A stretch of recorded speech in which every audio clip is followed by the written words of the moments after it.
Paquito quer fazer uma pergunta que eu vou passar pra ele. Paquito. Não, a galera tinha perguntado de dieta cetogênica e de jejum intermitente. O que vocês acham? Se é bom, se tem fundamento, essas coisas. O intermitente Eu vou até a responder Roberta ele. falou da outra vez. Falei. Eu vou responder do estilo banho, hein? Tá. Ai, senhor. Desculpem qualquer coisa. Olha só, normalmente as pessoas elas buscam técnicas para trazer um resultado que não vem dentro daquilo que é o que a pessoa quer. Vem na velocidade que ela gostaria. E na realidade, quando você mexe com o seu físico, o que você tem que entender? Que você está construindo alguma coisa. Se você pensa em formas em que você vai destruir, por exemplo, a gordura, você vai destruir seu físico também. Não existe nada que você não faça de forma agressiva que não te cause um efeito colateral. É normal você fazer jejum? Não, não é normal. Tá? Você pode argumentar para mim, mas também não é normal você comer a cada 3 horas. Não, não é uma questão de normalidade, é uma questão de objetivo. A gente começou a estudar fracionamento alimentar na nutrição na década de 1950. O que era o objetivo? O objetivo era, você tinha 2 chineses, Wu e Wu, e eles estavam numa situação onde morria gente de fome e eles tinham a seguinte situação: eu tenho esse pote de arroz. Como que eu consumo esse pote de arroz para a pessoa ficar viva e funcionante? Bom, eu posso comer ele de uma vez, eu posso comer ele em 2 refeições, ou eu posso dividir em 4 e comer em 4 refeições distintas. E o que eles descobriram? Que quando ele comia em 4 refeições distintas a mesma quantidade de arroz, existia uma melhora do que era a distribuição física. O que era a composição corporal. E meter tudo para dentro de uma vez. Ou do que ele comer em 2 vezes. É mesmo? Em 1970, né, aí a gente começa a retomar os estudos sobre o fracionamento alimentar. E aí eu vou contar naquilo que eu trabalho, que é a parte de medicina esportiva. Amor, depois você complementa.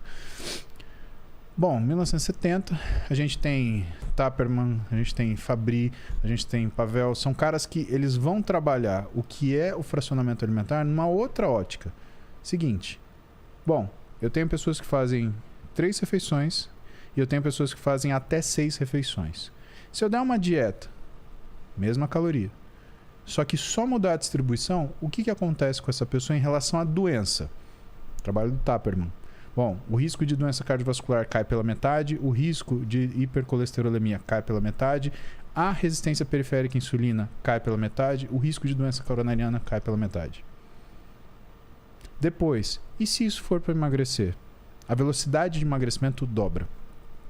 Então, o que a gente tem?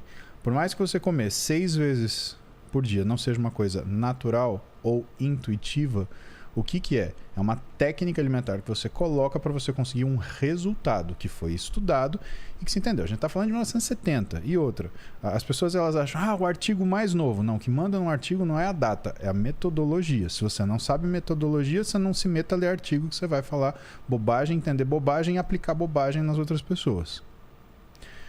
Quando você começa a observar as coisas desse jeito, o que você nota, para que serve, por exemplo, o jejum? O jejum é uma ferramenta potente, que algumas vezes ela é utilizada pelos nutricionistas, alguns nutrólogos, para que você consiga ter uma queda rápida de insulina.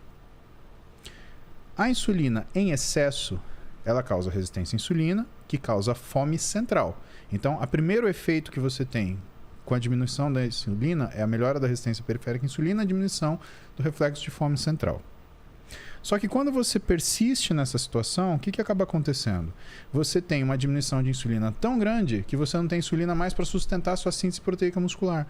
Então, qual é o fim da pessoa que faz jejum intermitente? É uma musculatura flácida e se ela quer fazer essa dieta porque ela quer perder gordura, ela quer melhorar a massa muscular dela, ela quer resultados estéticos.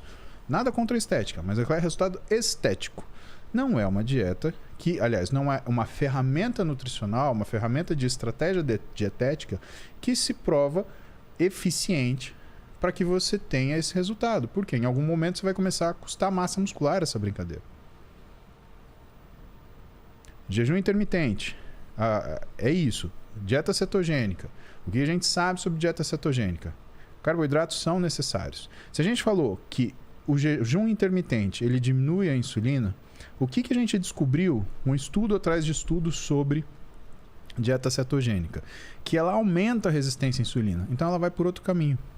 Só que como você não tem carboidrato, ou tem quase nada de carboidrato, o teu metabolismo muscular, ele fica prejudicado. Então o que acontece com o seu peso? Ele realmente fica controlado. Só que às custas do quê? De uma musculatura extremamente flácida e de uma reserva de gordura que você não consegue opinar, porque você não vê um músculo que seja cheio, que seja tonificado por trás daquela gordura. Então a sensação que você tem é que a pessoa ela não tem um excesso de gordura corporal, mas não é um físico estético. No exercício, o que a gente sabe de dieta cetogênica? Ele diminui a força, ele diminui o endurance e ele aumenta a percepção de fadiga e a piora da resistência ao esforço quando a fadiga é atingida.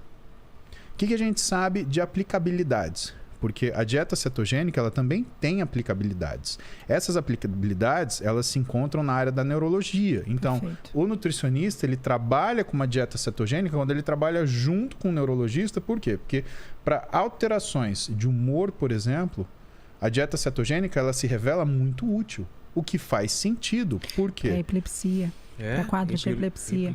Sim. É você mudar a forma que o cérebro capta, na verdade o cérebro capta glicose, né? Você tem ali como alimento principal do cérebro a glicose. Quando você entrega corpos cetônicos, você observa uma diferença acontecendo que, né, depois de muitos estudos, mostrou ter a possibilidade de reduzir crises epilépticas. E por quê? Então, mas é utilizado como um tratamento, né? Percebe? Não é... Entendi. Precisa ser feito de uma forma muito delicada, porque não quer dizer que é algo que você pode manter a longo prazo, ou que você vai manter... Porque você vai mudar níveis também de triglicérides, colesterol, você tem que controlar muito bem esse tipo de estratégia, não é? Vou pegar aqui como faz uma dieta cetogênica, e amanhã eu estou em dieta cetogênica que eu acabei de baixar da internet, porque é um risco alto. E você tem que entender de fisiopatologia. Né? Por que uma dieta cetogênica, por exemplo, ela melhoraria o status neurológico no paciente com epilepsia? O que é uma das coisas que faz você ter disparos neuronais? É a presença de energia. O que você causa com uma dieta cetogênica? Resistência à insulina. Ou seja,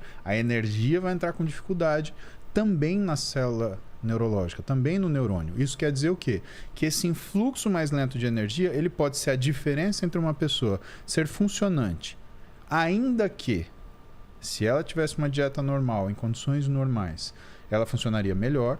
Mas, porém, num quadro de epilepsia, se ela tiver essa frequência normal, ela vai ter crises epiléticas durante o dia. Então, é melhor ela funcionar um pouquinho aquém daquilo que é a velocidade dela, teoricamente, numa dieta normal, do que ela estar exposta a crises epiléticas que pode criar uma degeneração precoce desse tecido neurológico. Né? Lembrando que também tem uma conta que se paga por isso. Né? Alguns trabalhos mostram que quando você sustenta uma dieta cetogênica por mais de um ano, se você observar um grupo de pacientes, você tem uma taxa de 16% de desenvolvimento de hipotireoidismo. O que quer dizer que quando você opta por uma estratégia nutricional dessa, você ainda pode ter um comprometimento endocrinológico, glandular. E quando você cria um problema desse, Rogério, o que começa a acontecer é que o caminho para você resolver nem sempre é o mesmo. Entendi. Então, são coisas que a gente trata na esportiva, né? À medida que os pacientes eles chegam para nós com essas rotinas, e elas chegam com tentativa de uso esportivo de um jejum intermitente, de um uso esportivo de uma dieta cetogênica, e essas coisas elas não se conversam. E muitas vezes o que a gente tenta ensinar o paciente, ou mostrar para o paciente, a gente trabalha médico, nutricionista, treinador, psicólogo, etc. Por quê? Porque se você não tiver o compartilhamento dessa informação, ele realmente escolhe o que é um objeto que vai resolver o que a gente chama na medicina de silver bullet, né? A bala de prata, que vai resolver todos os problemas. Isso não acontece. Né? Não estou falando mal de quem faz isso. Né? A questão é, se você opta por fazer uma coisa, você não deve se negar a conhecer tudo aquilo que essa ação ela representa. Consequência e tudo mais. Você procurar uma coisa sem consequência não é coragem, é imaturidade. E hoje, o que é o nosso consultório? É um grande consultório de complicação. As pessoas elas têm complicações que são complicações pelas rotinas de vida. Eu tenho que compartilhar. A Roberta ela tem um atendimento que é completamente separado do meu. Ela tem a equipe de atendimento dela, ela trabalha com psiquiatra, ela trabalha com uma psiquiatra, ela trabalha com uma psicóloga. E eu tenho a equipe no consultório desportiva. Agora, o que acaba acontecendo? Eu atendo pacientes, homens e mulheres, que vêm com transtornos alimentares ou comer transtornado por conta de dietas que são feitas de forma como se fosse realmente uma crença. Eu preciso fazer isso porque é isso que vai fazer com que eu atinja um determinado físico. Ou pessoas que têm restrições alimentares durante anos e desenvolvem uma patologia. E que ela senta na minha mesa e ela quer o quê? Mais patologia. Porque ela quer o objeto que causou aquilo. Não, teu lugar não é comigo. Você sabe o que eu penso a respeito de estratégias assim? A minha preocupação com relação a o que você acha sobre o jejum, né? Eu falei sobre isso já anteriormente aqui. As pessoas, elas manipulam esses tipos de dietas normalmente. Se eu perguntar, por que você faria jejum? Qual você acha que seria a resposta? Para emagrecer. Né? Com certeza. Então, e aí minha grande preocupação é, será que essa pessoa considera que eu preciso me nutrir de uma série de nutrientes que eu tenho demandas diárias mínimas de absolutamente todos os nutrientes, de A a Z, literalmente, minerais. Eu tenho uma demanda proteica, né, que faz não somente meus músculos, mas meu sistema imunológico. Minhas células do sistema imunológico são proteínas, minhas enzimas são proteínas. Será que eu consigo entender que para fazer determinados processos metabólicos eu preciso de energia, que dependem de carboidrato? Então, quando a pessoa fala, será que eu posso fazer jejum? Eu falo, tudo bem. Quanto tempo de jejum você vai fazer? Eu queria fazer um jejum de 12 horas, eu queria fazer um jejum de 16 horas.